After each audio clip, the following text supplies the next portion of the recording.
এখন প্রায় পরীক্ষায় দেখা যাচ্ছে যে আপনাদের যে প্রবাবিলিটি থেকে ম্যাথ দেয়, প্রবাবিলিটির মধ্যে ম্যাক্সিমাম ম্যাথটা দেয় হচ্ছে হয় ছক্কা থেকে, না হলে মুদ্রা থেকে। তো ছক্কা এবং মুদ্রার ম্যাথ কিন্তু নমুনা ক্ষেত্র জানা থাকলে খুবই সহজ। তো কীভাবে নমুনা ক্ষেত্র তৈরি করবেন এবং ম্যাথগুলো করবেন আমি হালকা ধারণা দেওয়ার চেষ্টা করছি। তো দেখেন, প্রথমে আমি মুদ্রার বিষয়টা ক্লিয়ার করতেছি। হ্যাঁ, তো মুদ্রার কিন্তু দুইটা পিঠ থাকে, একটা হচ্ছে টেল, একটা হচ্ছে হেড, তাই না? তো যদি একবার ফেলে তাহলে তো দুইটা নমুনা আসবে, দুইবার ফেললে চারটা, তিনবার ফেললে আটটা, চারবার ফেললে 16টা, এভাবে তো বাড়তে বাড়তে যায়। তো নমুনা ক্ষেত্রগুলো কীভাবে তৈরি করতে হয় সেগুলো দেখেন। একবার ফেললে তো হেড টেল আমরা জানি।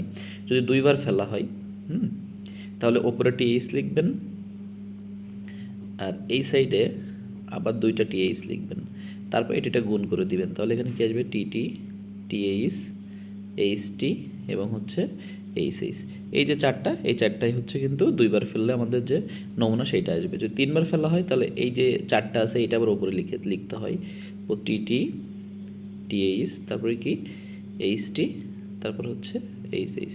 তো এখানে আবার একইভাবে যেহেতু পরবর্তীতে আরও দুইটা টি এবং এইচ যুক্ত হবে, এভাবে আপনারা শখ করে নিতে পারেন, তাহলে ভালো হবে। তিনবারের বেশি কিন্তু ফেলার কথা বলে না। তো এখানে আমাদের কি কি আসতে পারে?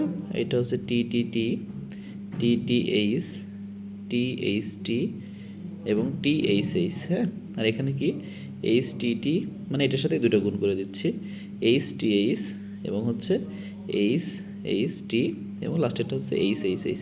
তো দেখেন এই হচ্ছে আমাদের যে 8টা নমুনা, খুব সহজেই কিন্তু আমরা বের করতে পারবো। তো এখানে যে বিষয়টা সেটা হচ্ছে আপনার যে কোনো ম্যাথ, যে কোনো প্রশ্ন করলেই কিন্তু আপনি এখন অ্যান্সার দিতে পারবেন। তো আপনাকে যদি প্রশ্ন করে যে প্রতিবারই টেইল পড়ার সম্ভাবনা কত, তাহলে প্রতিবারই টেইল পড়তেছে মাত্র কি একবার, তাহলে আমরা লিখে দিতে পারবো 1/8, এটাই হচ্ছে আমাদের অ্যান্সার। যদি বলা হয় যে কমপক্ষে দুইবার টেইল পড়ার সম্ভাবনা কত, তাহলে গুণে দেখবেন, এই যে এখানে দুইটা টেইল আছে, এখানেও দুইটা টেইল আছে, হ্যাঁ, তারপরে হচ্ছে এখানেও দুইটা টেইল আছে, তার মোট কয়টা? 3 জায়গায় আমরা দেখতে পাচ্ছি যে দুইটা করে টেইল আছে, তার মানে 3/8। ঠিক একইভাবে যদি দুইবার হেড পড়ার সম্ভাবনা, সেটাও কিন্তু আপনি খুঁজে দেখবেন যে কয় জায়গায় দুইবার হেড আছে, তাহলে সেইটা সবসময় নিচে কিন্তু আমাদের নমুনা ক্ষেত্রটাই থাকবে। আরেকটা প্রশ্ন পড়ে যে কমপক্ষে হচ্ছে কি একটি হেড পড়ার সম্ভাবনা কত। তো কমপক্ষে একটি হেড কি, সব জায়গায় কিন্তু মিনিমাম একটা করে হেড আছে, শুধুমাত্র টিটিটি ছাড়া। সেক্ষেত্রে আমাদের অ্যান্সার আসবে কিন্তু 7/8। তো এইভাবে কিন্তু আমরা মুদ্রার ম্যাথগুলো করতে পারি। আগে আমরা নমুনার ক্ষেত্রটা যদি তৈরি করতে পারি, আমাদের যেটাই বলুক না কেন সেইটাই কিন্তু আমরা অ্যান্সার করতে পারবো। দ্বিতীয়ত আমাদের কোনটা আসে? ছক্কার ম্যাথ। ছক্কার ম্যাথের কিন্তু সর্বোচ্চ গেলে দুইবার, অনেক সময় তিনবার বলে, কিন্তু দুইবারই হচ্ছে বেশিরভাগ আসে। তো প্রথমবার পড়লে 6, সেটা কি হতে পারে? 1 2 3 4 5 এবং 6।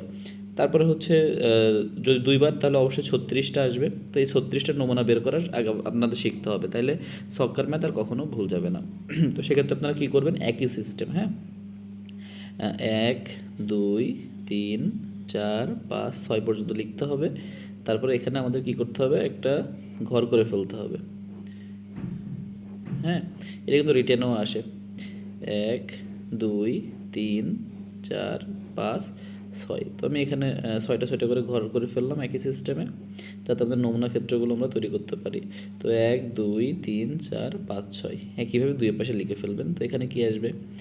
1 1 1 2 1 3 1 4 1 5 1 6, তাই না?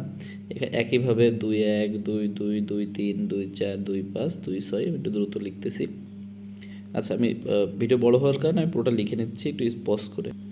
তো আমার হচ্ছে নমুনা ক্ষেত্রগুলো লেখা শেষ। আপনারা দেখতে পাচ্ছেন টোটাল এখানে আমার 36টা নমুনা ক্ষেত্র কিন্তু তৈরি হয়েছে। এখন এখান থেকে আপনার যে কোনো প্রশ্ন করলে কিন্তু আপনি সেটা অ্যান্সার করতে পারবেন। তো কী কী প্রশ্ন আসতে পারে? প্রথমত আসে যে মনে করেন একটা প্রশ্ন আসলো যে দুইবারই বিজোড় সংখ্যা পড়ার সম্ভাবনা কত। ঠিক আছে, দুইবারই বিজোড় সংখ্যা পড়ার সম্ভাবনা কত। তো এখানে দেখেন দুইবারই বিজোড় কতগুলো আছে, এই যে 1 1 হচ্ছে বিজোড়, তাই না? তারপরে কি এখানে 1 5 বিজোড় আছে, এখানে 2-এর ঘরে তো দুইটাই বিজোড় হওয়ার সম্ভাবনা নেই, কিন্তু এখানে আবার 3 1 এবং 3 6 পাবেন। 4-এর ঘরে সম্ভাবনা নাই, এখানে আপনি 5 3 এবং 5 5 পাবেন, মানে প্রত্যেক ঘরে দুইটা করে পাবেন একটা। মোট দেখেন 1 2 3 4 5 6, তাহলে টোটাল আমি পাচ্ছি কয়টা? 6টা, এবং মোট নমুনা সংখ্যা হচ্ছে আপনার 36। কাটাকাটি করলে হচ্ছে 1/6। 6। হ্যাঁ, এটাই হচ্ছে আমাদের অ্যান্সার। আবার যদি বলে দুইটা জোড় পড়ার সম্ভাবনা কত, সেভাবে জোড়গুলো হিসেব করে নেবেন। আবার প্রশ্ন আসতে পারে কি যে দুইটা যোগফল 3 হওয়ার সম্ভাবনা কত, তাহলে দেখতে হবে যে দুইটা যোগফল 3 কোথায় কোথায় হচ্ছে। তো এই যে 2 আর 1 3, তাই না, এখানে 2 আর 1 3, মাত্র দুইবারই পাবেন, তার মানে কি 2/36। যদি বলে দুইটা যোগফল 7 হওয়ার সম্ভাবনা কত, তাহলে দেখবেন কোথায় কোথায় আছে যে 6 1 5 2 4 3 4 3 5 2 6 1, এগুলো কিন্তু সব হচ্ছে যোগ করলে আপনার কি 7 হয়, অর্থাৎ আমরা এখানেও টোটাল 6 কিন্তু 36ই পাবো। তো মোটামুটি এখানে আপনার যেই প্রশ্নটাই করুক না কেন আপনি সেইটা অ্যান্সার করতে পারবেন, আপনার শুধু নমুনা ক্ষেত্রটা একটু তৈরি করা থাকতে হবে আর কি। এছাড়া আপনাদের যে প্রশ্নটা আসে সেটা হচ্ছে অনেক সময় বলের অঙ্ক দেখি অনেক সময় দিয়ে দেয় যে একটা পাত্রে লাল বল আছে, মনে করেন যে লাল বল আছে হচ্ছে 10টি, হলুদ বল আছে হচ্ছে 5টি এবং সাদা বল আছে 3টি। তো প্রশ্ন আসে যে হচ্ছে সাদা হওয়ার সম্ভাবনা কত। হ্যাঁ, সাদা হওয়ার সম্ভাবনা কত, তাহলে আগে আমাদের টোটালটা যোগ করে রাখতে হবে। 10 আর 5 15 আর 3 কি 18টি টোটাল। তো সাদা টোটাল কয়টা আছে, 3টি, আর মোট কত 18, তাহলে 3/18, এটাই হচ্ছে আমাদের কি বলা যায় যে সম্ভাবনা। আবার যদি বলে সাদা না হওয়ার সম্ভাবনা কত, তাহলে হচ্ছে আপনার সাদা বাদ দিয়ে বাকি দুইটা যোগ করবেন, করে কত আসে সাদা না হওয়া, তাহলে হচ্ছে 15/18 হবে। হলুদ যদি বলে তাহলে কি হলুদ কয়টা আছে 5টা, তাহলে 5/18। লাল যদি বলে তাহলে কি 10/18। এইভাবে আর কি মোটামুটি সম্ভাবনার ম্যাথগুলো করবেন। তো সম্ভাবনার মধ্যে এইটা আর হচ্ছে ছক্কা এবং হচ্ছে মুদ্রা, এই 3 রকমই কিন্তু আসে। আশা করি যে এখন যদি আপনারা এটা মোটামুটি বুঝতে পারেন আর আপনাদের সমস্যার কথা না।